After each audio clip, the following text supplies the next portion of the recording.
Bonjour Stéphane Arino-Rosso, journaliste, analyste politique. Bonjour Carole, bonjour aux téléspectateurs et auditeurs de Diaspora FM. Alors, qu'est-ce que ça vous fait de vous retrouver dans la dernière semaine de l'année de 2025? C'est juste une action de grâce. Vraiment, c'est pas de notre force. Voilà, il faut rendre grâce à Dieu pour la santé, la force, le moral qu'il nous a pu donner tout au long de cette année et on espère qu'il restera avec nous jusqu'au 1er janvier 2026 et jusqu'à la fin d'ailleurs. Nous le souhaitons vivement. Alors, Stéphane, tout premier sujet à aborder, 3 jours après le lancement de la campagne électorale, présence timide des candidats sur le terrain, les réseaux sociaux très sollicités. C'est le premier sujet que nous allons aborder. Alors, est-ce que c'est un manque d'engagement, ce que nous constatons. L'absence sur le terrain des politiciens, des hommes politiques, plus précisément des candidats, et les réseaux sociaux qui sont plus sollicités à travers des communications qui y sont relayées. Oui, il faut déjà relever que cette observation que nous faisons tous d'ailleurs tient compte de l'environnement dans lequel nous nous trouvons. Aujourd'hui, vous n'êtes pas sans savoir que les médias sociaux ont une certaine longueur d'avance aujourd'hui par rapport aux médias traditionnels. Donc du coup, les acteurs politiques sollicitent de plus en plus les médias en ligne dans leur communication. C'est vrai que les médias traditionnels aussi ne sont pas exclus de cette communication, sauf qu'on constate que les acteurs politiques ont plus tendance à aller vers les médias en ligne que d'aller vers les médias classiques. En dehors de cette observation, il faut relever également que d'habitude, sur le terrain, lorsque les campagnes commencent, c'est toujours un peu timidement, et c'est vraiment les derniers jours que les acteurs politiques décident de mettre vraiment le paquet pour pouvoir atteindre les cibles ou les électeurs. Sauf que cette manière de faire là, on peut bien se demander si ça peut permettre d'atteindre véritablement les objectifs. C'est déjà au premier jour qu'il faut vraiment marquer le terrain. Qu'il faut vraiment marquer le terrain. C'est vrai que des actions sporadiques sont observées. Mais il faut le reconnaître, même les tout premiers jours, c'est avec des caravanes. On n'en a pas observé dans les grandes villes. Qu'en dira-t-on alors des coins les plus reculés du Bénin? Évidemment, si à Cotonou, on observe ce qu'on observe là, à Glodjibé, un peu à partout, à Calavi, est-ce que dans le nord ou vers choses là, est-ce que bon, ça aura la même faveur? Mais il y a deux tendances que je suis en train d'observer. La première tendance, c'est cette interdiction faite par les partis politiques de ne pas voir les images. Moi, je n'ai pas, honnêtement, quand j'ai vu le sujet, c'est à ça premièrement que j'ai pensé. De ne pas voir les images des candidats sur les affiches. Et même dans une ville, là, je crois que c'est à Ouida, on a sorti un communiqué pour interdire les affichages. Nous allons en revenir, c'est d'ailleurs le deuxième sujet. Voilà. Je n'ai pas compris pourquoi les partis politiques ont décidé de ne pas mettre les images des candidats sur les lettres. Parce que ça, là aussi, là, voyez-vous, ça permet aux candidats de faire leur promotion sur le terrain. Donc, ça peut créer un ralentissement. Parce que là, maintenant, on a comme l'impression que c'est juste la promotion du parti qu'on peut faire au détriment des individus qui sont portés par le parti.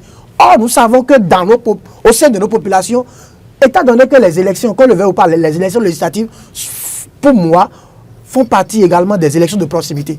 Et les gens votent pour ceux qu'ils connaissent. Si vous refusez d'afficher leurs images là, ça correspond à quoi? Donc on peut afficher le logo d'un parti politique, les gens peuvent passer inaperçus. Ce que ça va toucher vraiment, c'est seulement les militants de première ligne qui sont vraiment au revenu, etc. Mais pour les électeurs qui sont à la base, moi je ne vois pas vraiment l'impact que cela peut avoir. Deuxième chose que je voudrais relever au niveau de cette campagne-là, je pense aujourd'hui que c'est vrai que la HAC a organisé l'intervention des partis sur des chaînes de télé, a sollicité un certain nombre d'organes pour accompagner la campagne électorale. Mais c'est que d'année en année, on est en train de constater que la campagne électorale est en train de perdre de sa ferveur et de sa dimension festive. De manière à ce que quand vous rentrez aujourd'hui dans la ville, il y a comme... C'est comme si on ne ressent pas du tout. Et il ne faudrait pas qu'on laisse l'impression que les gens ne s'intéressent pas à ce qui se passe en matière électorale aujourd'hui. Moi, je voudrais juste inviter les partis politiques à revoir cette communication qu'ils sont en train de faire là pour que vraiment sur le terrain, la vie politique s'anime parce que c'est plus que jamais le moment pour eux d'aller au contact des populations. Et s'ils ne le font pas, je ne sais pas quelle est l'intention ou l'idée qui est cachée derrière cette timidité qu'on constate dans l'action au niveau de la campagne électorale. Bonjour Hugues-Hector Zogo, merci de nous rejoindre. Bonjour Carole Olaye, bonjour Stéphane Ahinoukoso, bonjour également aux téléspectateurs et à tous les auditeurs de Diaspora FM qui nous suivent en direct. Alors, qu'est-ce qui pourrait justifier cette timidité, le manque de ferveur, cette ambiance de fête qu'on remarque souvent lors des campagnes électorales au Bénin, selon vous, Hugues-Hector Zogo? Je suis un peu surpris que vous parliez de timidité, puisque moi, j'ai déjà constaté au niveau de plusieurs localités la fête électorale qui se vit. Quand vous allez à Porte-Novo, par exemple, vous avez la grande formation politique, l'Union progressiste Le Renouveau, qui a entamé une très belle fête électorale. Quand vous allez à Parakou, vous avez l'Union progressiste, Le Renouveau et le Bloc républicain qui se sont donné la main pour lancer une très belle campagne. Quand vous allez à Ouida, c'est pratiquement la même chose. Hier, par exemple, il y a eu aussi une très belle fête électorale du côté de l'Union progressiste, Le Renouveau. Et quand vous prenez Mouel Bénin, il y a quand même une très belle communication qui se fait au niveau de ce parti politique. Quand vous prenez les Forces Cori pour un Bénin émergent, vous aviez de très grands panneaux publicitaires qui sont utilisés donc, pour les affiches de cette formation politique. Donc vous voulez nous dire qu'il y a cette ferveur habituelle autour de la campagne, Hugues-Hector Zogo? Mais en réalité, rien n'a encore changé. Rien n'a encore changé, puisque même les années, je vais dire 96 ou peut-être 2001, 2016, pour rester un peu dans cette période à laquelle vous vous collez. Mais ça a toujours été ainsi les premiers jours. On a encore du temps. Et sans caravane, sans rien du tout. Non, mais pourquoi vous êtes pressé? Vous aurez les caravanes. Vous aurez les caravanes puisque déjà, je vais d'ailleurs revenir tout à l'heure sur la question d'affiches de manière tous azimuts au niveau des communes.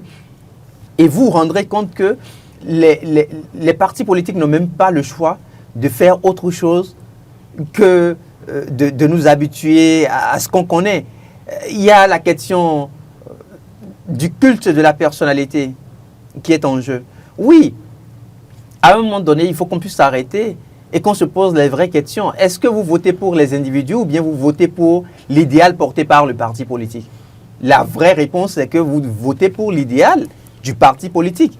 Et donc, pourquoi on tient coûte que coûte à ce que ce soit cette période-là où l'individu vienne s'afficher? C'est vrai que c'est une période au cours de laquelle les communicateurs bénéficient d'assez de privilèges.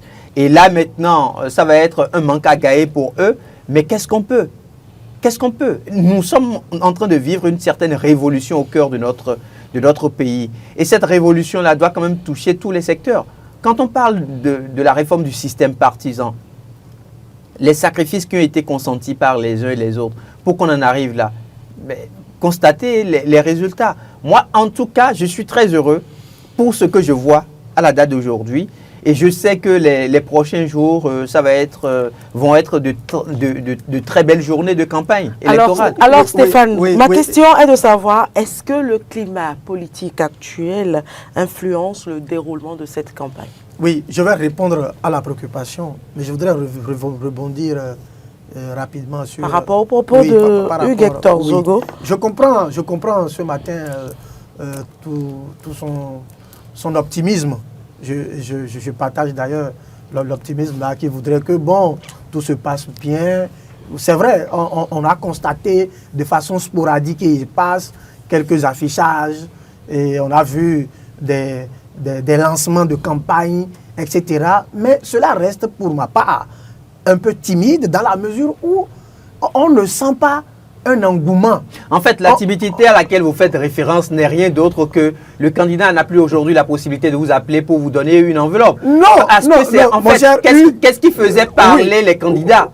Qu'est-ce qui faisait parler les candidats? Qu'est-ce qui faisait que de tout temps, on se retrouvait devant les maisons des leaders politiques à pareil moment? C'est en fait des sacs de riz, c'est des bidons d'huile. Non, je ne crois pas fondamentalement. Les formations politiques sont en train... Je ne crois pas fondamentalement. Bon, permettez-moi d'aller au bout de mon idée. Je ne crois pas que ce soit fondamentalement les enveloppes qui étaient glissées et qui ne se font plus ou qui ne se feraient plus, parce que nous n'avons pas la preuve matérielle que ça ne se fait pas. La campagne vient de commencer réellement. Mais je veux dire que, en principe, 3 jours après le lancement d'une campagne électorale, on avait quand même eu l'habitude de voir déjà un certain nombre d'activités. Moi, je vous donne un exemple précis. Je viens.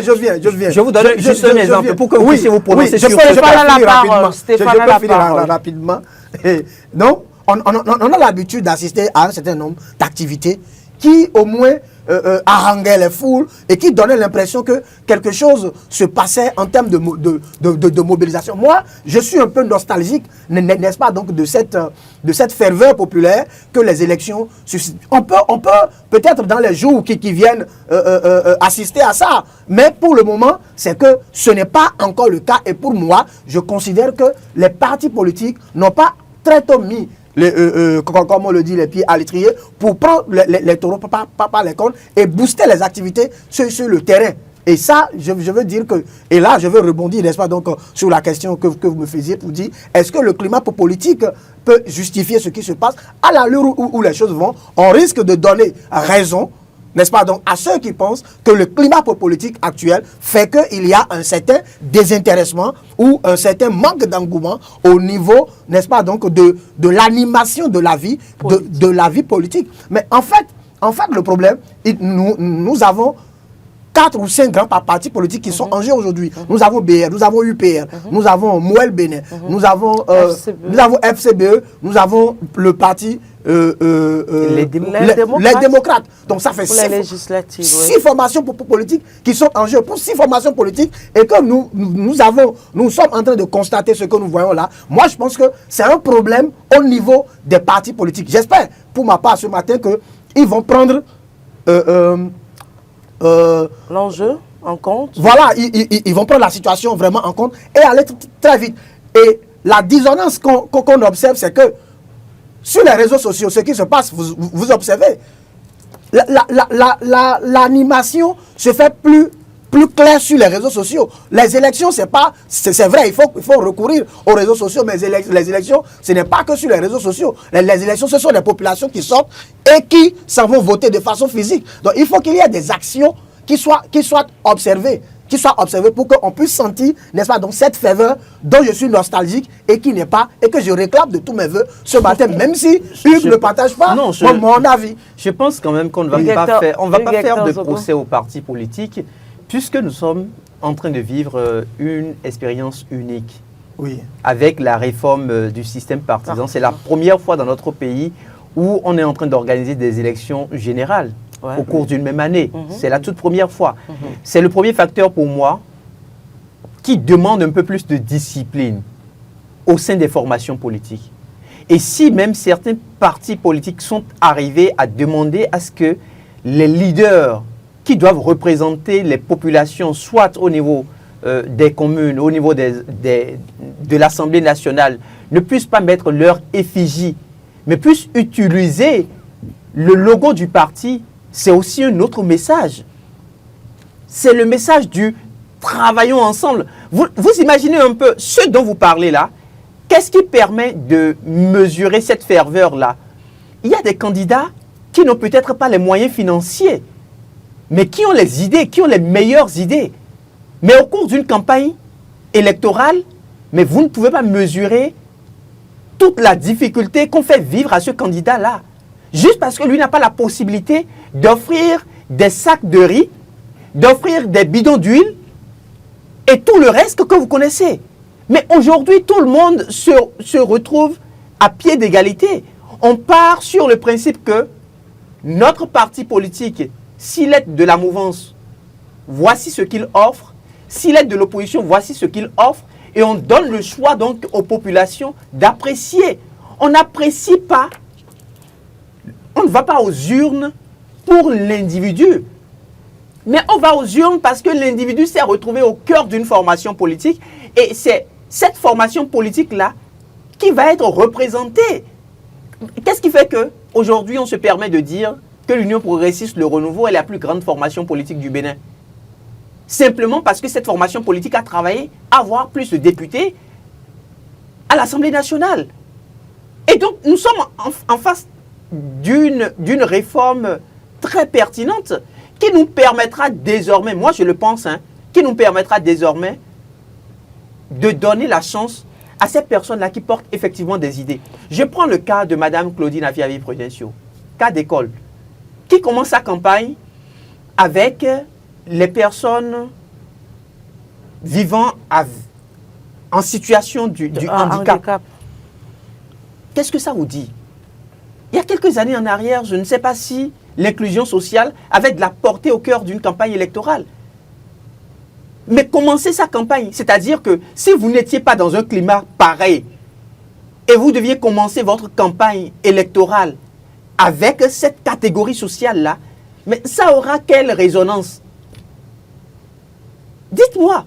Non, ça je aura veux quelle dire, résonance? je veux dire donc, ceci pour aussi. moi, Je veux dire aujourd'hui- ceci. Même le fait, je partage le point de vue que vous étiez en train de défendre en disant que bon, écoutez, le système, la réforme du système partisan fait que bon, il y a un peu de discipline, etc. Mais en même temps, il ne faut pas oublier l'idée que ce sont des individus qui font les partis. Les individus font les partis, c'est vrai. À partir de ce moment, nous sommes dans une réalité sociologique qu'il ne faut pas occulter. Mais cette réalité sociologique...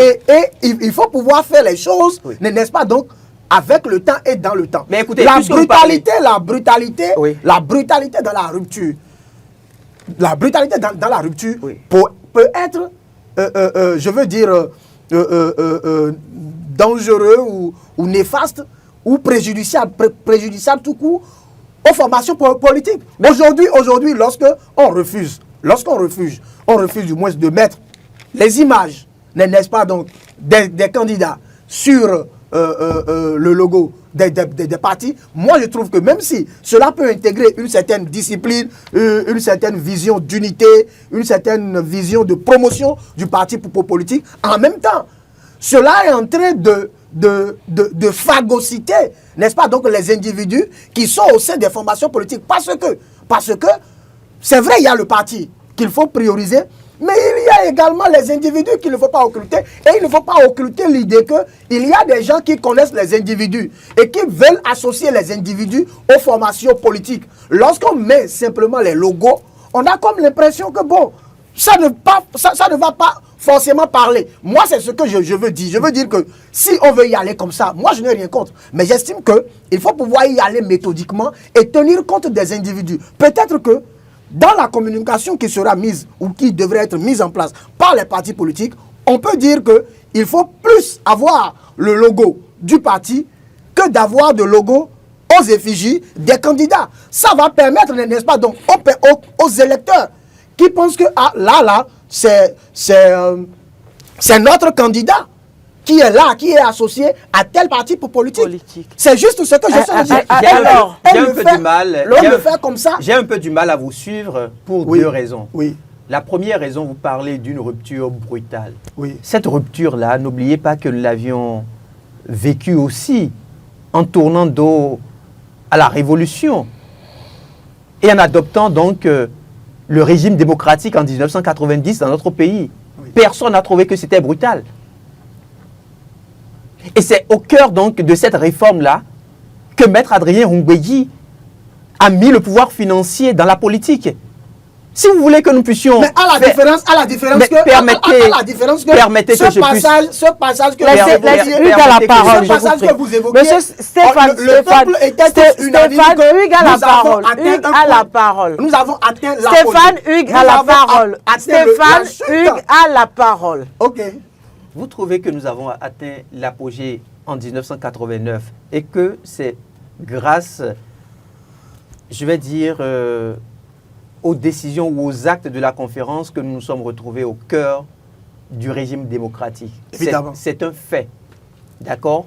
Mais n'oubliez pas également qu'à la date d'aujourd'hui, ce qui se fait au niveau des formations politiques, la seule formation politique qui a pu oser interdire à ses candidats de ne pas mettre leur effigie, mais d'utiliser exclusivement le logo du parti, c'est l'Union progressiste, le renouveau. Si tant est que cette mesure prise par cette formation doit pouvoir influencer le choix des électeurs, à la fin du processus, l'Union progressiste, le renouveau, va faire le bilan et se rendra compte que c'est le fait d'avoir interdit à ses partisans ou à ses militants de mettre leur effigie au niveau des affiches qu'ils n'ont pas pu avoir autant de députés, autant de maires, autant de conseillers communaux élus. Donc pour moi, ça ne pose même pas problème. C'est un parti politique qui est en train d'aller à cette réforme-là. Si ça lui marche, tant mieux. Si ça ne lui marche pas, ils vont tirer les conclusions. Mais là où je ne suis pas d'accord avec vous, vous ne pouvez pas porter une identité et renier l'identité en plein processus. Vous dites que vous êtes Ahinu Hossou. Et sans mettre votre photo, vous ne pouvez pas aller dire que vous êtes Ahinu Hossou. Ça pose un problème. À quel moment alors les candidats vont travailler à défendre les valeurs de leur parti politique? Que défendent les partis politiques en fait? Je pense peut-être que le fait de ne pas mettre la photo ou les images des candidats sur les logos ou le logo du parti. Mais ça renvoie un message. Non, mais le message que ça renvoie... Ça ne veut pas dire que les candidats ne seront pas en mesure de défendre. Qu'il y a leur photo ou pas, non. ils vont défendre. Mais ce que nous allons avancer. Je vous ai laissé assez de temps pour... convaincre. Je peux finir la phrase. Finissez la phrase. Et en fait, je l'ai perdue, mais je vais la retrouver en disant ceci, que le fait d'interdire, n'est-ce pas, donc, de mettre les images sur le logo du parti, moi, je n'ai rien contre. Comme vous le disiez tout à l'heure, je suis d'accord, on peut laisser le parti faire son expérience et puis après, on va se retrouver pour tirer les conclusions nécessaires. Mais moi, je suis en train d'attirer leur attention sur le fait que faire ça comme ça ne les arrangerait pas. Et je trouve que ça ne va pas les arranger. Pourquoi vous tenez à ce que ça puisse les arranger, puisqu'il y a d'autres formations politiques qui vont aussi aux élections? Et je laissez les autres donc gagner le pouvoir d'État. Ce n'est pas exclusif, n'est-ce pas, donc au parti UPR, mais à tous les partis politiques. Je ne le dis pas exclusivement pour l'UPR, mais à tous les partis politiques. Puisque les autres n'ont pas adopté ce principe. Bon, en tout cas, pour ce que je suis en train d'observer, pour ce que je suis en train de voir, quand on prend par exemple le BR, je vois plus le logo. Visiblement, vous êtes parti. partisan de l'UPR. Non, je ne suis pas partisan de l'UPR. Ne me collez pas ça, puisque je suis en train de dire ici qu'il s'agit de tous les partis politiques. Mais l'UPR est la seule formation politique qui a pris cette disposition. Ce que j'ai pu observer jusque-là, par rapport aux affichages, j'ai vu plein d'affiches UPR qui n'ont pas l'image des candidats dans la ville. J'en ai vu plein. Et je dis que c'est sur cette base que je suis en train de dire ce matin que procéder comme ça, c'est une manière de phagocyter les candidats. Parce que les candidats sont portés par le parti. Ça voudrait dire que le parti est porté par le candidat. Les téléspectateurs vont se faire leur propre opinion. Nous allons avancer, Hugues Hector Zogo. Alors, est-ce que les réseaux sociaux peuvent aujourd'hui remplacer les meetings et les caravanes politiques concrètement? C'est pas possible. Ce n'est pas possible. Nous nous sommes retrouvés à l'ère du numérique et nous vivons le quotidien avec le numérique, ce qui explique d'ailleurs que au cours de ces périodes de campagne électorale, les messages par exemple qui sont relayés au niveau des médias traditionnels, tout comme des médias en ligne, se retrouvent effectivement sur les plateformes numériques, parce que sur les plateformes numériques, c'est également une communauté qui s'y retrouve. Le débat se mène au cœur des forums sur les plateformes numériques, mais ça ne peut pas venir remplacer, donc, je vais dire, la campagne traditionnelle à laquelle on a droit. La preuve, quand vous prenez les formations politiques, ces formations politiques ont ouvert quand même des sièges au niveau des 24 circonscriptions électorales. C'est même une exigence de la loi. Donc chaque formation politique a au moins 24 sièges. Aujourd'hui, sur le territoire béninois, si vous voyez un parti politique qui va aux élections, ça voudrait dire que ce parti-là a au moins 24 sièges sur le territoire national. C'est déjà un grand pas. Et les communautés savent que le grand défi, c'est au niveau donc des sièges que ça s'anime. Et puisque mon cher Stéphane portait la voix tout à l'heure d'un certain nombre de candidats qui tiennent à ce que leur effigie se retrouve sur les affiches politiques. Je trouve que c'est le moment. Hugues, je n'ai pas porté le nom de certains candidats puisque je n'en ai pas cité d'ailleurs. J'étais en train de parler des formations politiques. Je voudrais que mes pensées soient restituées dans leur contexte. Je trouve que les candidats qui ont de difficultés à pouvoir c'est-à-dire affilier ou affirmer. Non, affilier leur identité à leur formation politique, c'est l'occasion pour ces candidats-là de louer un bâtiment pour en faire un siège. Dès que les compatriotes sont là pour la campagne, ils ont peut-être leurs photos affichées à l'intérieur de ce bâtiment, puisque c'est eux qui payent. Le parti ne leur fera sans aucun doute de procès pour ça. Mais ils auront le logo du parti aussi. C'est aussi simple que ça.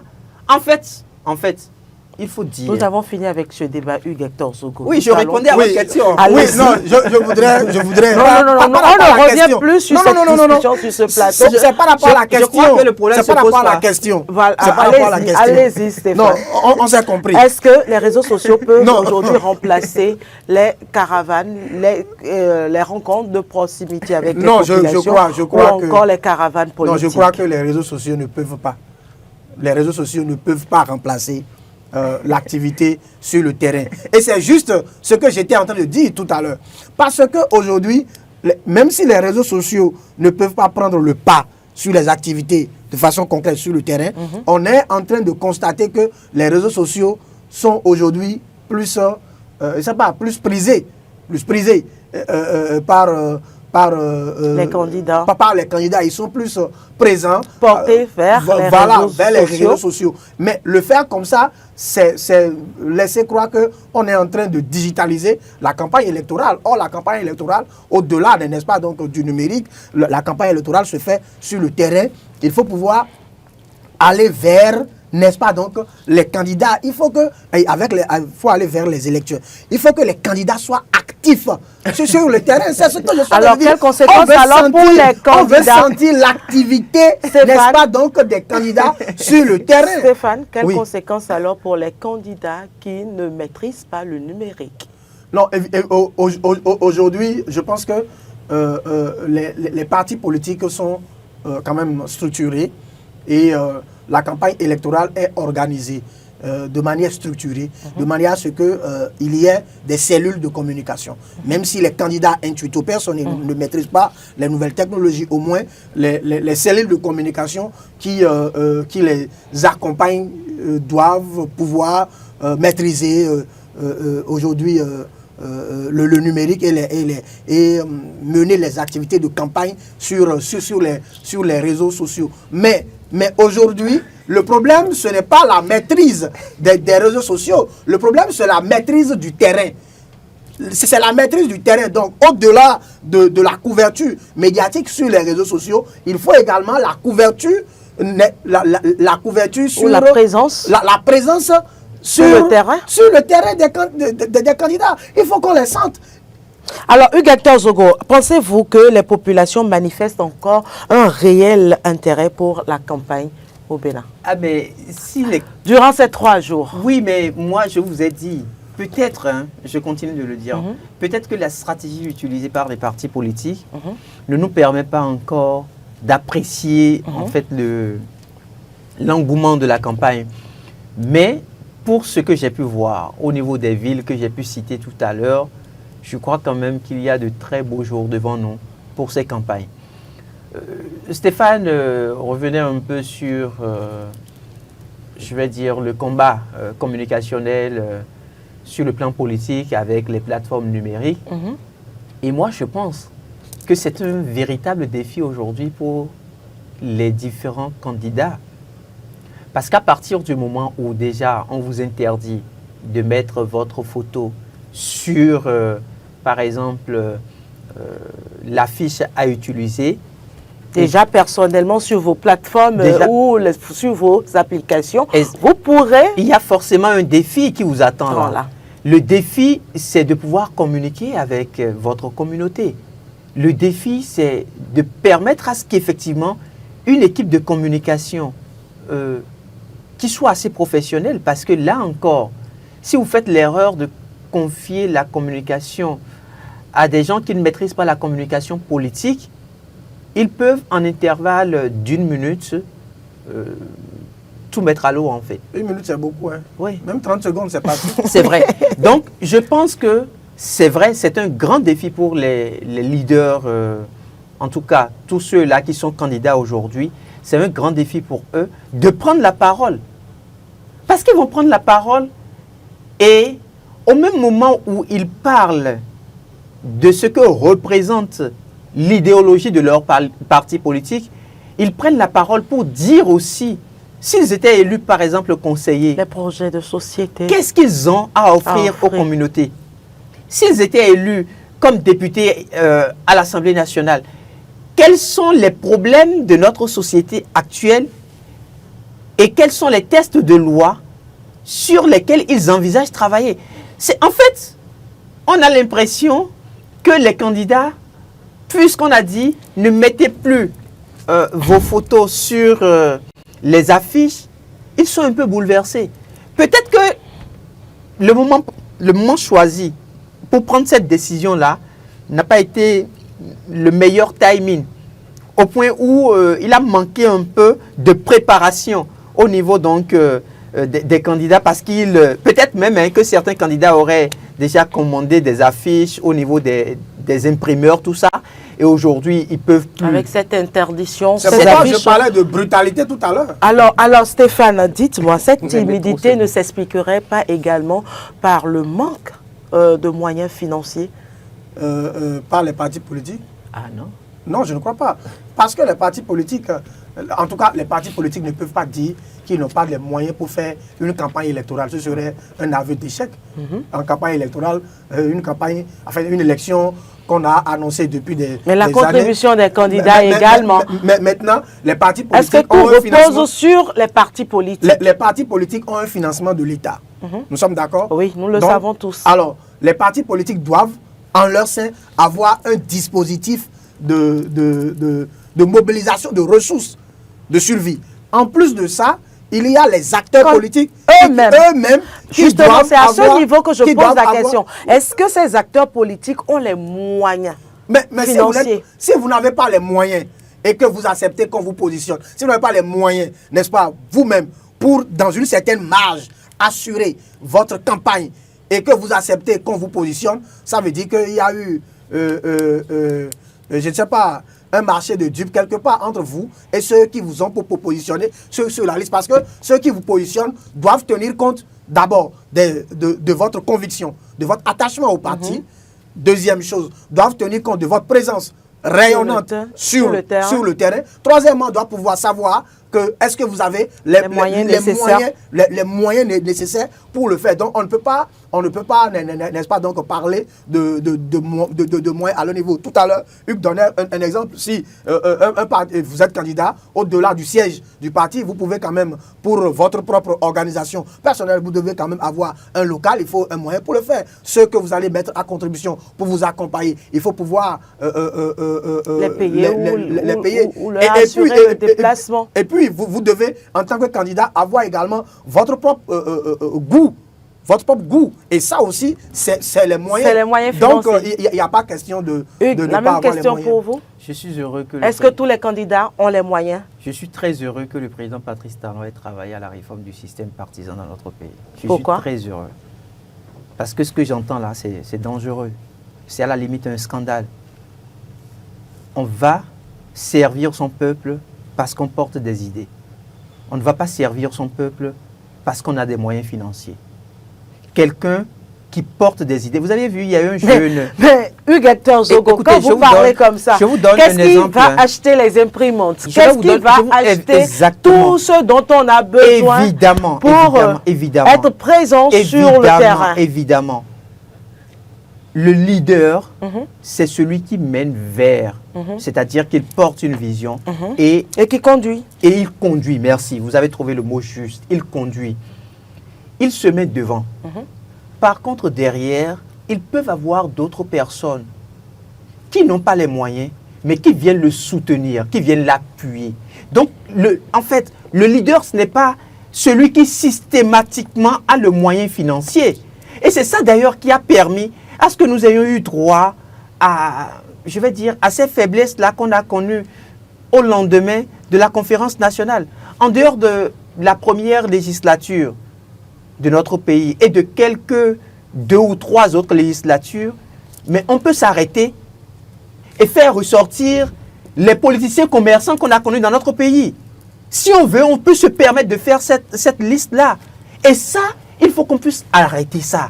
On ne peut pas encourager ça dans un pays. Non, un pays sérieux. je veux dire ceci. On ne Vous va avez pas, vu, on vous ne va avez vu, pas, en on ne Côte va d'Ivoire, pas, en Côte on ne d'Ivoire. va pas s'embourber Écoutez, dans un idéalisme. Pourquoi vous avez- On ne va vous pas avez- s'embourber dans pourquoi un vous avez de la idéalisme. peine à me laisser finir? Non, je n'ai pas de la peine. Permettez que je puisse Bon, développer l'idée. ok, je vous laisse finir. En Côte d'Ivoire, il y a eu un jeune qui a manifesté toute la fougue de pouvoir se retrouver élu député à l'Assemblée nationale. Vous le voyez partout. Et quand vous l'écoutez, vous sentez qu'il nourrit une certaine conviction. Il porte un idéal pour son pays. C'est ça, en fait, ce qu'on va encourager aujourd'hui. On ne va pas encourager que des personnes qui ne portent aucune valeur, mais parce que s'étant retrouvées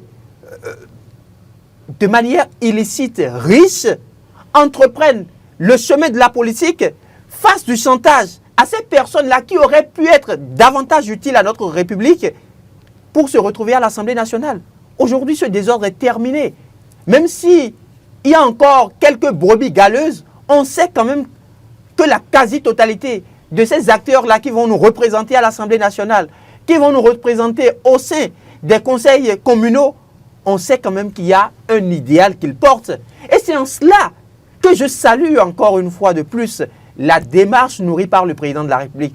Il a tapé à un moment donné dans la fourmilière. C'est très difficile de l'accepter, mais qui n'est pas d'accord aujourd'hui que... Qui n'est pas d'accord que le chef de quartier, d'accord, le chef de quartier qui a toujours conduit sa communauté dans un esprit de paix, mais qui malheureusement n'a pas les moyens financiers, qui n'est pas d'accord à ce que ce chef de quartier-là aille représenter cette communauté-là à l'Assemblée nationale. C'est ça en fait le vrai débat. Mais malheureusement, nous ne faisons pas le diagnostic. Nous n'arrivons pas à nous poser les vraies questions. Quel type de citoyens voulons-nous à la tête de nos institutions? Quel type de députés voulons-nous avoir? Je veux quand même placer un mot. Je veux placer un mot. Je veux dire ceci. Ouais. J'ai tout à l'heure décliné mon intervention en 3 axes. J'ai dit, le choix, n'est-ce pas, donc, d'un candidat au sein d'une formation politique tient compte de 3 aspects. Et j'ai dit, premièrement, l'attachement du candidat ou du supposé candidat aux valeurs et aux idéaux du parti. Deuxièmement, l'assise politique, n'est-ce pas, donc du candidat. Et troisièmement, les moyens. Et les moyens, ce que je n'ai pas explicité, c'est qu'il peut avoir les moyens propres. Et ça, on ne peut pas le refuser. Et je vais le prouver tout à l'heure. Et puis ensuite, il peut y avoir des lobbies derrière lui qui l'accompagnent. Maintenant, j'en viens à l'idée que mon cher Hugues est en train de développer tout à l'heure pour dire que je le comprends. Je le comprends dans son idéalisme. Et je partage également son idéalisme. Mais je veux dire que la réalité est têtue et elle est ce qu'elle est. Vous savez, Karl Marx disait que c'est celui qui a le pouvoir économique qui a le pouvoir politique. Et dans notre... Et dans notre pays, on l'a vu, mais et dans notre pays, on l'a vécu. Quand on voit l'histoire politique de notre pays, on se rend compte que les gens qui viennent au pouvoir sont soit portés par des lobbies qui ont les moyens politiques, ou ce sont des individus qui ont les moyens politiques et qui ont alimenté les couloirs politiques qui viennent au pouvoir. Maintenant, l'un dans l'autre, il y a les moyens politiques. Si, n'est-ce pas, donc, la réforme du système partisan, que nous saluons et louons tous d'ailleurs, veut un temps soit peu corriger la chose et restaurer les partis politiques dans leur autorité, on ne peut pas exclure, n'est-ce pas donc, l'argent ou le pouvoir économique du pouvoir politique. Ce n'est pas possible. Vous avez un État sérieux. Je vais chuter. Même quand vous allez aux États-Unis, quand vous allez en France, vous allez trouver qui? Vous allez trouver quel parti politique où le pouvoir économique n'est pas au cœur. Ce que nous pouvons dire, c'est de refuser, n'est-ce pas, que le pouvoir politique soit pris en otage par le pouvoir économique, soit pris en otage par le pouvoir politique. Et je vais maintenant chuter pour dire que mon cher Hugues, les candidats peuvent avoir tous les moyens nécessaires. Le jeune Ivoirien dont vous avez parlé, c'est vrai, je l'ai admiré aussi. Mais vous voyez, la réalité étant ce qu'elle est. Aujourd'hui, pour que ce jeune que nous admirons tous, qui est une fierté de toute une génération de jeunes, pour que sa détermination puisse porter, il va falloir, d'une manière ou d'une autre, que des lobbies économiques le portent. Alors, Hugues Sogo, oui. Ma dernière question. Nous n'allons plus faire de discussion par rapport à ça. Le temps étant parti. Cette tendance actuelle aura-t-elle un impact sur le taux de participation à ces élections? Je voudrais en 30 secondes dire ceci. Si nous tenons à ce que le citoyen béninois soit respecté, nous devons à un moment donné exiger à ce que ceux qui nous représentent soient des personnes qui portent des valeurs et non des personnes qui, parce qu'ayant eu le moyen financier, viennent imposer leur dictat aux partis politiques pour aller se retrouver à l'Assemblée nationale, pour aller se retrouver à la tête de nos communes. Maintenant, la question que vous posez, la question, elle est très pertinente. Et je vais vous dire ceci. Peut-être les gens, jusqu'à aujourd'hui, se disent qu'on aura un faible taux de participation aux élections communales et législatives du 11 janvier 2026. Mais il se trompe. Il se trompe pourquoi? Il se trompe parce que les choses telles qu'elles se sont passées donneront raison au président Patrice Talon. Vous avez le 11 janvier 2026 les électeurs qui vont voter à la fois donc pour les partis de la mouvance, tout comme pour les partis de l'opposition. Donc, quand vous sortez de votre maison le 11 janvier, c'est soit parce que vous avez à cœur aller voter pour la mouvance, ou soit vous avez à cœur aller voter pour l'opposition. La question est de savoir, est-ce que les deux représentations sont présentes? La réponse est oui. Peut-être que les gens ne voient pas. Hein. La réponse est oui. Parce que vous avez le parti, les démocrates, qui se retrouvent donc à prendre part aux élections législatives. Et pensez-vous qu'ils auront les 20%? Oui. Mais c'est d'ailleurs le défi d'avoir les 20% qui pousse aujourd'hui ou qui fait obligation aux partis, les démocrates, de travailler pour qu'il y ait un fort taux de participation. Pas que les démocrates, tous les partis Mais en d'ailleurs. réalité, les autres partis sont à l'aise aujourd'hui parce qu'ils ont fait un accord de gouvernance. Mais le parti qui s'est mis le plus en difficulté aujourd'hui et qui a obligation de travailler pour que les électeurs sortent et aillent aux urnes, c'est le parti de l'opposition, les démocrates. C'est-à-dire que il y a quelques années en arrière, vous aviez appelé au boycott. Mais vous qui aviez appelé au boycott il y a quelques années en arrière, c'est à vous que la nature fait aujourd'hui obligation de pouvoir demander ou supplier vos compatriotes pour qu'ils se rendent aux urnes. Donc, qu'est-ce que vous voulez dire par là? Sachons raison garder. Ma dernière question pour vous, Stéphane, est très rapidement. Oui, je veux juste compléter. Vous voulez compléter? Oui, je veux compléter. Répondez à ma question. Je veux compléter. Sur ce point, je veux compléter ce matin. Pour dire que, voyez-vous, une élection, il faut pouvoir amener nos citoyens à comprendre qu'une élection, si vous ne participez pas à l'élection, vous vous faites du mal, vous vous faites du tort. Et vous n'aurez pas raison demain. Il faut que la population aujourd'hui comprenne ça et puisse sortir et aller exprimer. Vous pouvez. Mais est-ce que la tendance actuelle va impacter la participation et le taux de participation électorale? Moi, je pense que le climat politique actuel, tel que c'est crispé, je veux dire, où on a le parti, les démocrates qui est tendu, et on a de l'autre côté les autres partis qui ont réussi à faire les accords de gouvernance. Ça dit que c'est dans ce contexte crispé-là que les citoyens doivent sortir et on doit avoir le plus fort taux de participation. Parce que si on n'a pas le fort taux de participation, je pense que le parti qui sera le perdant, c'est le parti des démocrates. Alors, nous allons poursuivre avec un autre sujet, les messages des partis politiques sur le thème gestion des déchets, entretien des ouvrages. J'ai bien envie de poser la question, Hugues Hector Zogo, pourquoi les partis politiques accordent-ils une importance croissante au thème la gestion des déchets et l'entretien des ouvrages? Simplement parce que c'est une question de cadre de vie. Tout à fait. Et de proximité. Quand vous ne vous retrouvez pas dans un environnement sain, c'est que vous ne pouvez pas avoir des citoyens en bonne santé capables de se rendre aux urnes. Donc ça devient un défi imminent pour les partis politiques de pouvoir discuter de ces questions-là pendant la période électorale. Est-ce que c'est des questions qui préoccupent prioritairement la population béninoise? Oui, c'est une question qui préoccupe plus la population béninoise parce que quand vous regardez un peu nos compatriotes aujourd'hui, il y a des faits et gestes qui nous surprennent parfois. Il y a quelques années en arrière, vous auriez pu constater que n'importe qui pourrait se lever et se mettre au bord de la route à Cotonou et se mettre à l'aise. Aujourd'hui, même certains, quand ils en ont envie,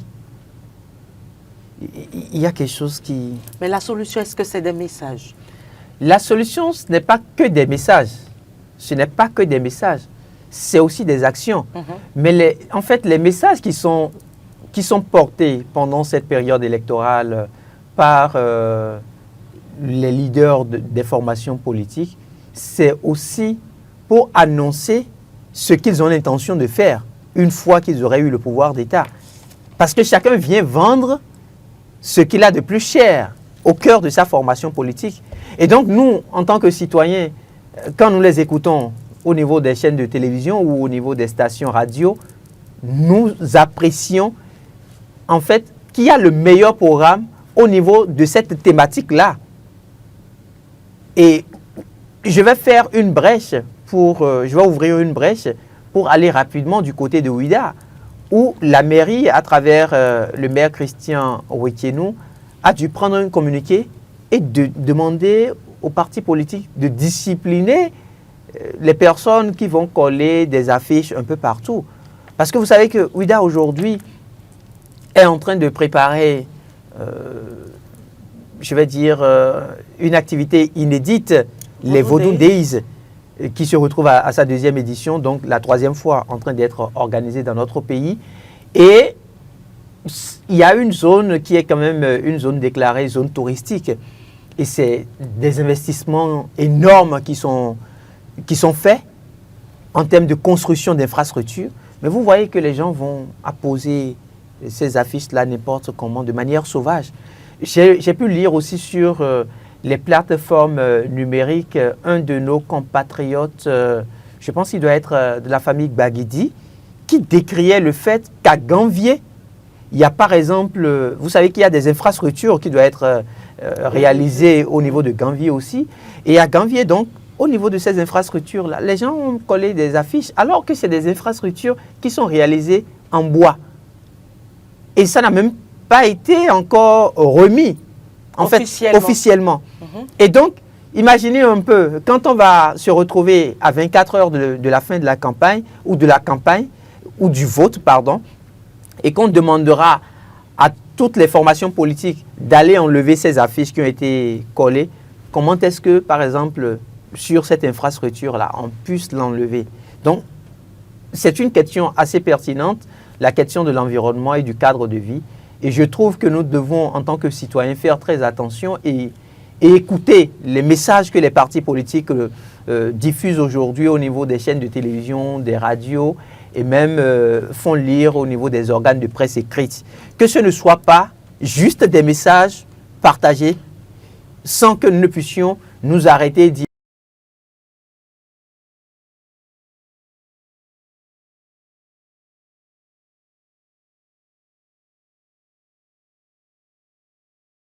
bon, quelle est la meilleure formation traduit en politique publique pour le développement des deux. Oui. Non, papa. Non, en réalité, je reste avec lui et je finis avec lui. Je crois quand même que c'est à nous, citoyens, de faire cet effort-là. Et mieux, avec notre constitution en vigueur, je crois qu'on aura plus la possibilité de traiter des questions de développement que des questions d'intérêt politique partisan. Et ces thèmes peuvent-ils concrètement impacter le choix des électeurs? Pas évident, parce que malheureusement, vous savez, la période dans laquelle on se retrouve là, c'est la période de fête de fin d'année. Et puisque c'est la période de fête de fin d'année, les populations s'intéressent un peu plus au bilan au sein de leur famille qu'aux activités politiques. Alors Stéphane, en 1 minute, vous allez essayer de répondre à toutes ces questions rapidement. C'est ce que je disais en une minute. Non, parce que nous allons faire leur... Non, sur le coup, je pense que Hugues a quand même dit... Il a quand même dit l'essentiel. Et puisque c'est le ressort qui veut venir, il faut baisser la tension pour dire qu'en vrai, aujourd'hui, la gestion des déchets, les questions de trucs là sont quand même des questions essentielles. Et on doit pouvoir avoir l'avis ou la position des partis politiques sur ces questions-là pour voir ce qui correspond le mieux. Parce que l'État investit beaucoup de moyens dans les infrastructures et on doit savoir comment est-ce que la pérennisation de ces infrastructures, l'entretien de ces infrastructures, la propreté, n'est-ce pas, donc de nos villes et de nos campagnes là, peuvent être gérées par ces acteurs-là. Maintenant, sur la question de Ouidah, je peux comprendre qu'on veuille organiser l'affichage en période électorale dans certaines villes stratégiques ou qui ont un caractère, je veux dire, touristique, il faut pouvoir organiser pour que quand les touristes viendront, ils n'aient pas l'impression que nous sommes dans un pays de pagaille et que quand même l'État a investi de moyens et les choses sont bien organisées. Mais de là à interdire, si c'est une interdiction stricte, je trouve que cette... Non, ce n'est pas une interdiction stricte. Si ce n'est pas une interdiction stricte, je comprends alors la décision. Et puis l'appel est lancé donc, aux formations politiques d'utiliser les grands panneaux publicitaires qui se retrouvent dans la ville un peu partout. Voilà, c'est tout pour la deuxième rubrique de cette émission.